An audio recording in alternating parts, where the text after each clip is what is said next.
Mrs. Reding. Honourable members, today is a timely debate because in the last weeks much has been said and much has been written on this subject, and that is why it is a debate in which the institutions need to make their voice heard very clearly. The Commission believes that we must again and again state clearly that all EU citizens are entitled to free movement without exception. They enjoy the right to free movement as a direct consequence of being European citizens, as having their member state to be a member of the European Union. And the free movement is one of those basic rights citizens enjoy. And if you look at our Eurobarometer, it is also the right which they cherish most. And I would like to make it very clear, it is a right which is not up for negotiation. The free movement gives the citizens the right to live, work, study anywhere in the Union, an important right which over 14 million citizens utilise. They are residing in another member state on a stable basis. There is also a very strong economic case for free movement because it does not only benefit those who move, but it benefits also the economies to which they move and the economies who stay home.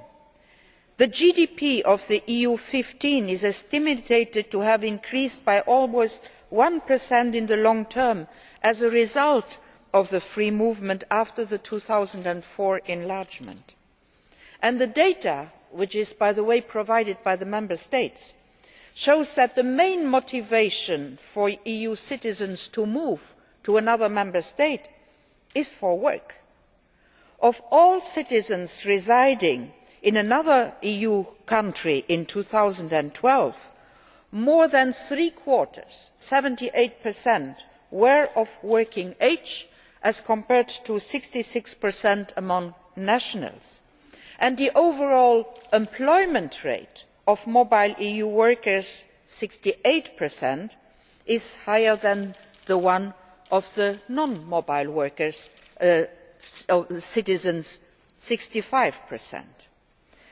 Also, and this is very important, mobile EU citizens tend to be net contributors to the costs of public services they use in a host country. As a matter of fact, those who are not in employment represent a very limited share of the total number of mobile citizens. They are therefore unlikely to represent a real burden on the welfare systems of host countries. Now, we have very well heard the concerns which have been raised by some Member States, a concern that free movement was abused on their territories, causing difficult social situations in certain localities. The Commission has listened to those Member States and it has gathered data provided by those Member States to better grasp the dimension of the problem. And to present its findings, the Commission adopted in November a communication on free movement of citizens and their families, which provides these facts and figures, clarifies the rights and obligations and explains the conditions and limitations offered by the EU rules on free movement. And to make it very clear, current rules on free movement, including the access to social benefit, contain sufficient safeguards to prevent EU citizens becoming an unreasonable burden to the host country.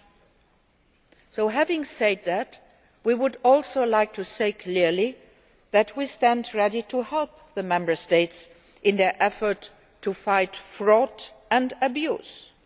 While those seem to occur only on a small scale, they must nevertheless be taken very seriously, because the abuse or the feeling that there is abuse destroys the free movement. And that is why the Commission with a 5-point action plan proposed to give a helping hand to the Member States when implementing the right to free movement on their territories. Member States and the EU here share responsibility to make these rules work and to uphold them to the benefit of the citizens, to the benefit of growth, to the benefit of employment. And this of course also includes countering public perceptions which are not based on facts and economic realities. In exercising this responsibility, national authorities can count on the support of the Commission.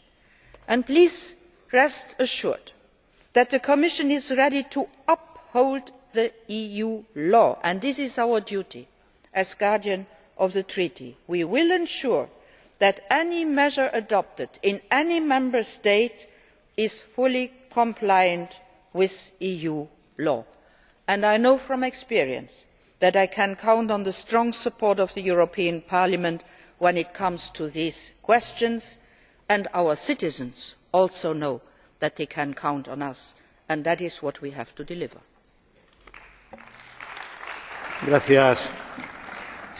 Thank you very much, Vice President of the Commission, Mrs. Reding.